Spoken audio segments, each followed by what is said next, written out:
Bonjour, je suis Alain Menu, pilote officiel pour Chevrolet dans le championnat du monde de tourisme.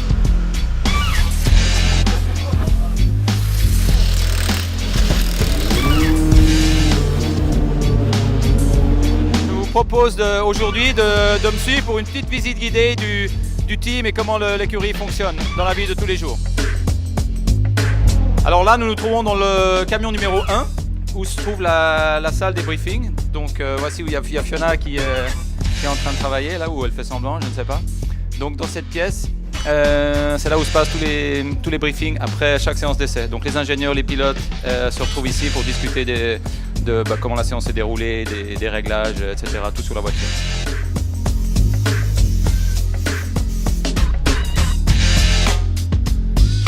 Alors là, nous nous trouvons dans le deuxième camion. C'est un camion qui est aussi utilisé pour transporter les voitures jusqu'au lieu de la course.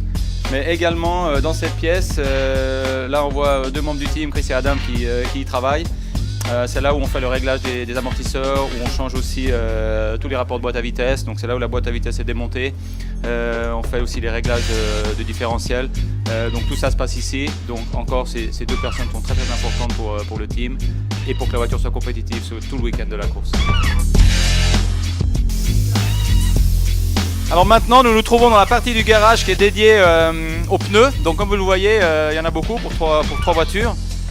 On a 3 trains de pneus neufs par week-end, plus 2 trains de pneus usés qu'on peut utiliser du week-end précédent. Alors là, en fait, on a les chauffeurs du camion qui s'occupent aussi des pneus pendant le week-end, donc très important.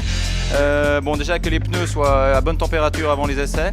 Il faut savoir que dans les couvertures chauffantes, il faut 1h30 pour que les pneus soient à bonne température.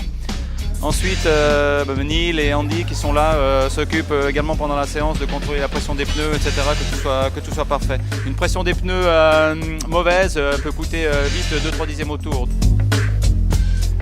Alors ici, vous pourrez constater qu'il y a énormément de radios. Donc chaque membre du team en fait a un écouteur et les ingénieurs, eux, peuvent parler aux pilotes. Les mécaniciens peuvent simplement écouter ce qui se dit. Donc l'ingénieur peut donner l'ordre au mécanicien quand la voiture rentre, s'il y a un problème par exemple, ou si on va changer les réglages, pour être sûr que tout le monde se comprenne dans le team. Parce qu'évidemment avec le bruit des voitures qui passent, des moteurs, sans ça, ce serait impossible de travailler. Également, donc il y a la radio entre les ingénieurs sur le muret des stands pendant la course, pendant les qualifs, avec le pilote. S'il y a certaines choses que le pilote doit savoir, comme par exemple un drapeau jaune, etc. sur la piste. Donc tout ça se fait par l'entremise des radios. Alors ici nous sommes dans la partie du garage où se trouvent les 3 voitures de course, celle d'Yvan, de Rob et la mienne. Chaque voiture a 4 mécaniciens qui travaillent dessus, donc tout le week-end de la course. Un ingénieur qui s'occupe des acquis.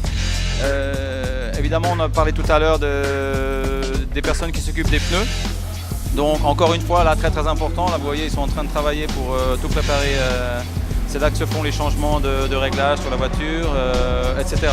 Sans ces personnes-là, un pilote ne pourrait absolument rien faire. Donc on peut penser que pilote de course, c'est un sport individuel, mais en fait, sans toutes ces personnes que vous avez vues, avec cette visite guidée, et encore vous n'avez pas vu tout le monde, il ne se passerait absolument rien du tout pour un pilote. Donc voilà, j'espère que vous avez appris quelque chose et que maintenant vous aurez encore plus de plaisir à nous suivre en course, maintenant que vous savez tout ce qui se passe en coulisses avec toutes ces personnes qui travaillent comme moi maintenant et qui transpirent. À bientôt et amusez-vous bien.